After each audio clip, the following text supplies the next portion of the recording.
अरे अरे जब तोर मलबा भी छुरे। हाँ अरे ऐसन कर जैसे हम बोलबो वैसे ही तो हम सब बोली। हाँ अरे नारा लगाओ नारा। मेरी मलबा कैसी हो उजवा छौरी जैसी हो। होली में रंगवा कहाँ डलेगी उजवा छौरी जहाँ मिलेगी। अरे बेस तने बीट पे नारा लगाओ। मेरी मलबा कैसी हो उजवा छौरी जैसी हो। मेरी मलबा कैसी हो उजवा छौरी जैसी हो। होली में रंगवा कहाँ डलेगी ये कर मलबा जहाँ मिलेगी। ना ये कर मिलेगी जहाँ डलेगी।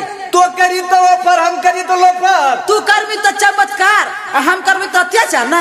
अरे मटी लगाओ ना यह मुखिया के चुनाव हुई थी। मन कर अपन सब नाटक। हमार सीरियस बात सुन।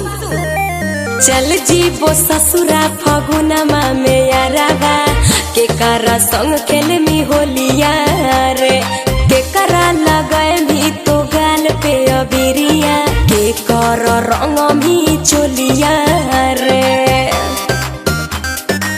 बोली ना रे। चल जीबो ससुरा फगुनमा में यारावा के करा संग खेल मी होलिया रे के करा लगाए भी तो गाल पे अबिरिया के कर रंग भी चोलिया रे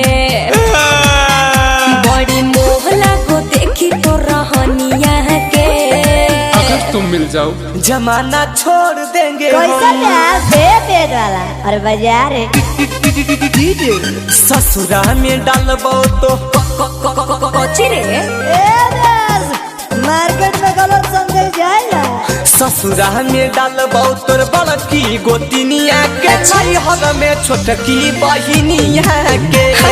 ससुरा में डालबो तोर बड़की गोतिनिया के हर में छोटकी बहिनिया के। एक बरस वाला गा गा गा रे। ससुरा में डालबो तोर बड़की गोतिनिया के हर में छोटकी बहिनिया के। डीजे पूजा डीजे पूजा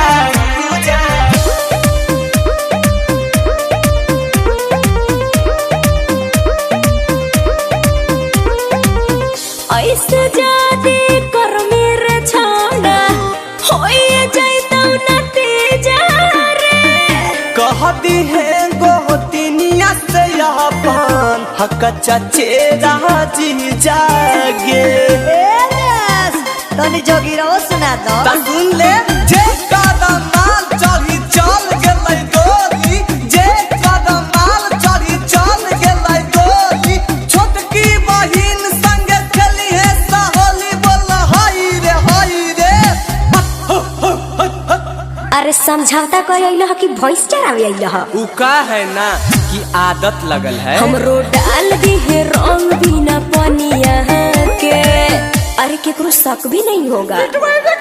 अरे ना हो तू पुरान बाड़ू कुछ नया ट्राई करे दा। ससुरा में डालबो तोर अच्छा अरे हाँ रे ससुरा में डालबो तोर बड़की गोतिनिया के हर में छोटकी बहिनिया के। ससुरा में डालबो तोर बड़की गोतिनिया के हर में छोटकी बहिनिया के।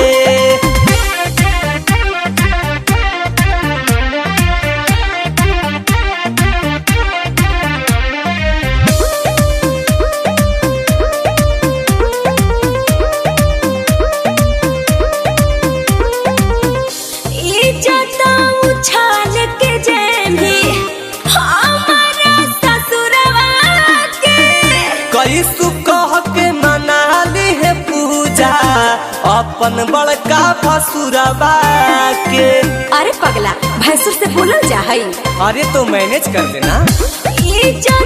उछाल के जेमी हमारा ससुरवा के कैसु कह के मना ली है पूजा अपन बड़का भसुरबा के। जानहियो गोरे लाल तोर लछनिया के। अरे साथ में के आई तो अरे ज्यादा भीड़ मत लगई है। हम ई आओ टकले अबे ओए टकले आओ।